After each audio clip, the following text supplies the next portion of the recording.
حدیث 11ویں صحیح مسلم کی 1188 نمبر حدیث ہے. آپ صلی اللہ علیہ وسلم نے وفات سے 5 دن پہلے ارشاد فرمایا. یہ حدیث کے الفاظ ہیں. جندب رضی اللہ تعالیٰ کہتے ہیں 5 دن پہلے اپنی وفات سے ارشاد فرمایا، خبردار تم سے اگلے لوگ اپنے نبیوں کی قبروں کو سجدہ گاہ بنا لیتے تھے، خبردار میں تمہیں قبروں کو سجدہ گاہ بنانے سے منع کرتا ہوں. بولے اعوذ باللہ تعالی. اور قبر مبارک سے متعلق آخری انتہائی رکت انگیز حدیث ہے بخاری اور مسلم دونوں میں. صحیح بخاری میں 1390 اور صحیح مسلم میں 1183 نمبر حدیث. سیدہ عائشہ کا بیان ہے کہ جس مرض میں آپ صلی اللہ علیہ وسلم دنیا سے تشریف لے گئے بالکل آخری دن، تو آپ صلی اللہ علیہ وسلم اپنی تکلیف کی وجہ سے چہرہ مبارک سے بار بار اپنی چادر ہٹاتے تھے، اور پھر آپ صلی اللہ علیہ وسلم ساتھ کہتے تھے لعن اللہ الیہود والنصارى، اللہ کی لعنت ہو یہودیوں اور نصرانیوں پر، عیسائیوں پر. اتخذوا قبور انبیائہم مساجدا، انہوں نے اپنے نبیوں کی قبروں کو سجدہ گاہ بنا لیا تھا. اس وجہ سے آپ صلی اللہ علیہ وسلم نے ان پر لعنت فرمائی. توجہ کرنا سامعین عزیز شان، بخاری شریف کی 3 حدیثیں پیش کی جاتی ہیں کہ جی قبر کو مسجد نہ بناؤ، قبر کو سجدہ گاہ نہ بناؤ، اس لیے مزار کے قریب نماز نہیں پڑھنی چاہیے. میرے بھائی تو نے حدیث کو نہیں سمجھا، حدیث کو ہم نے سمجھا ہے. جی کیسے؟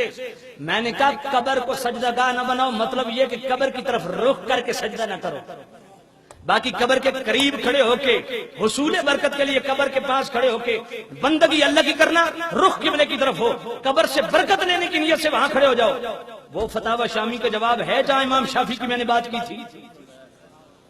مقام ابراہیم کے پاس کھڑے ہو کے نماز پڑھو، کوئی ہے جواب تمہارے پاس؟ توجہ کرنا. اور اس پہ میں اگر قرآن سے دلیل پیش کر دوں پھر وقال الذين غلبوا على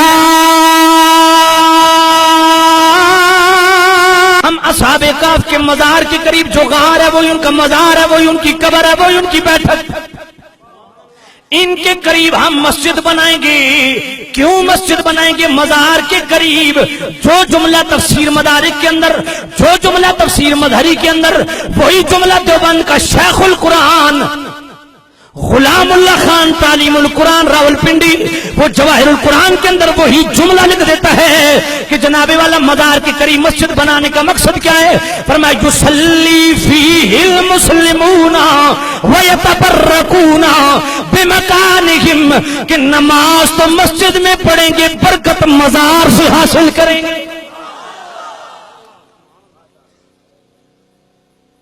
توجہ کرنا. بخاری شریف کی 3 حدیثیں پڑھی جاتی ہیں قبر کو سجدہ گاہ نہ بناؤ. میں نے کہا اس کا مطلب یہ ہے کہ قبر کی طرف منہ کر کے نماز نہ پڑھو، اور اگر تیری بات مان لی جائے کہ قبر کے قریب کھڑے ہو کے نماز نہ پڑھنا، وہ تو میں نے اتنے قوی دلائل پیش کر دیے جسے کوئی مائی کلال ٹھکرا نہیں سکتا، لیکن تیری بات پھر بھی مان لیتے ہیں. تو پھر یہ بھی سن لے، یہ 3 حدیثیں بخاری میں، اور بخاری کی ہی دوسری 2 حدیثوں یہ حدیث منسوخ ہو چکی ہے. جی امام قرطبی کو پڑھو، وہ فرماتے ہیں یہ تینوں حدیثیں بخاری دوسری بخاری کی 2 حدیثوں سے منسوخ ہو چکی، اور مسلم شریف کے اندر بھی موجود. سرکار نے فرمایا جعلت لی الارض مسجدا وطہورا، اللہ نے میرے لیے پوری زمین کو مسجد بنا دیا ہے، مصلی بنا دیا، جہاں تم مصلی سے جناب والا بچھا دو اور نماز پڑھ لو. تو امام قرطبی فرماتے ہیں کہ مزار کے قریب یا قبر کے جو قریب زمین ہے وہ زمین بھی اس حکم میں آ گئی ہے، وہاں بھی نماز پڑھی جا سکتی ہے، رخ قبلے کی طرف ہو، حصول برکت کے لیے وہاں بندگی کی جا سکتی ہے. ذرا توجہ کرنا. اللہ کے محبوبوں کی قبروں سے فیض ملتا ہے یا نہیں ملتا؟ بولیے سامع نزیت شام. الحمدللہ. اگر یہ کہیے کہ مدفون بزرگ کے ساتھ کھڑے ہو کے نماز نہیں پڑھی جا سکتی، بڑی بات کی ہے. حضرت علی قاری نے مفتی الاناف 11 سال حرم میں مکہ کی امامت کروائی، 11 سال حرم میں مکہ کے در و دیوار کے سائے میں بیٹھ کے رسول اللہ کی حدیث پڑھائی. آپ خود فرماتے ہیں مفتی الاناف حضرت علی قاری، نہ میری جرت ہے کہ میں ٹھکرا سکتا ہوں، نہ دیوبندی مسلک کے کسی عالم کی جرت ہے کہ وہ حضرت علی قاری کو ٹھکرا سکے.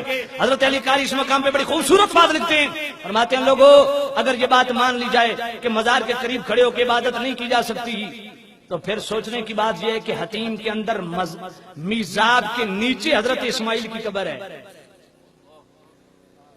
کیا جواب ہے؟ اور پھر اگلی بات مزے کی حضرت علی قاری نے کی، فرمایا میزاب اور حجر اسود اس کے درمیان 70 نبیوں کی قبریں. کیا جواب ہے؟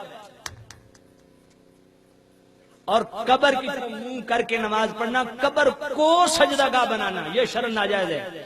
یہی بات امام ابن حجر اسقلانی نے لکھی، اور یہی بات امام ابن حجر اسقلانی کی شبیر احمد عثمانی دیوبند کا عظیم مفسر فتح الملم شرح مسلم کے اندر بھی انہوں نے لکھی. فرمایا اس کا مطلب یہ ہے کہ قبر کی طرف منہ کر کے سجدہ نہ کرے، رخ قبلے کی طرف کرے، حصول برکت کے لیے قبر کے ساتھ کھڑے ہو جائے تو اس میں کوئی ممانعت نہیں ہے.